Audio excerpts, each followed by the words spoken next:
J'habite en Flandre, la tradition c'est les frites le vendredi. Généralement c'est entre amis. C'est le goût, c'est la mayonnaise, c'est la texture. Et surtout ça se mange avec les doigts. Moi quand je ramène des amis de l'étranger, c'est obligé, ils doivent manger des frites. En anglais ils appellent ça les French fries.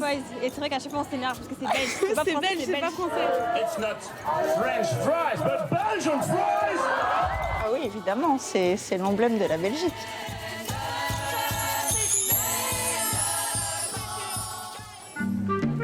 Ce qui est sûr, c'est que l'histoire de la frite épouse celle de la Belgique.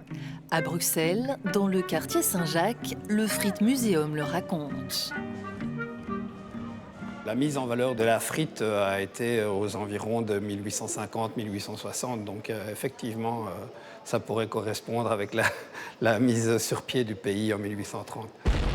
Mais pour la paternité de ce trésor culinaire, Belges et Français sont à couteau tiré. Bon, historiquement, c'est pas très clair. À la fin du XVIIIe siècle, les Français auraient été les premiers à plonger dans l'huile les tubercules, mais uniquement en rondelles. Les Belges ont inventé deux choses qui font des frites belges les meilleures du monde. Premièrement, la forme, et aussi bien sûr la double cuisson. Mais alors pourquoi dit-on French fries à l'étranger? C'est un peu à faute des Américains après la Première Guerre mondiale qui viennent ici en Belgique, arrivent en Wallonie, donc la région francophone, entendent les gens parler français, dégustent de très bons frites et du coup, ils parlent français, c'est des Frenchies, donc on est en France, donc c'est des French fries. Non, c'est des Belgian fries. Bon, de toute façon, c'est un Allemand, Frédéric Krieger, forain passé à Paris, qui lance la première friterie de Belgique. Gros succès, vite imité. Et 180 ans plus tard, les frites font désormais partie du paysage. La frite est partout en fait, on la retrouve dans les chansons, on entendait Jacques Brel. Pour manger les frites, Jeanne, Madeleine, elle aime bien ça. On va en parler dans la bande dessinée, même franco-belge. Astérix a reconnu que c'était le chef belge qui avait eu l'idée de faire frire les pommes. On va en retrouver dans les Schtroumpfs, dans les films, vraiment un petit peu partout. Compte à rebours enclenché. Un symbole national au point d'envoyer un cornet dans l'espace en réaction aux attentats de Bruxelles.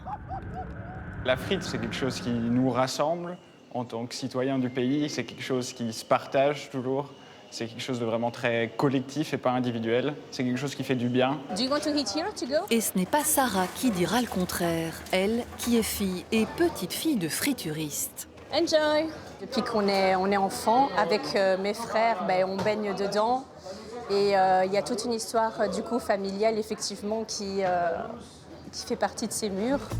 Car ici, depuis 1978, on se transmet l'art de la cuisson. Donc la cuisson de vos pommes de terre est bien prête à l'intérieur.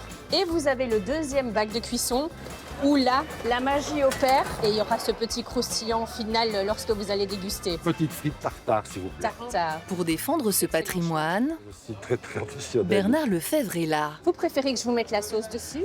La Belgique compte 4642 friteries, 350 rien qu'à Bruxelles. Son objectif, les promouvoir. On a fait avouer aux Belges que c'était très important pour eux. Ils le savaient, mais ils n'osaient pas le dire. Contrairement aux Français, nous ne sommes pas très chauvins. Afin que cette culture puisse perdurer, il fallait bien que les Belges en soient fiers. Maintenant, je me tais. Désormais, Bon appétit. dans le royaume, les friteries sont élevées au rang de patrimoine immatériel. 3 ont même été classées monuments historiques. Et je le répète, les frites, c'est chic.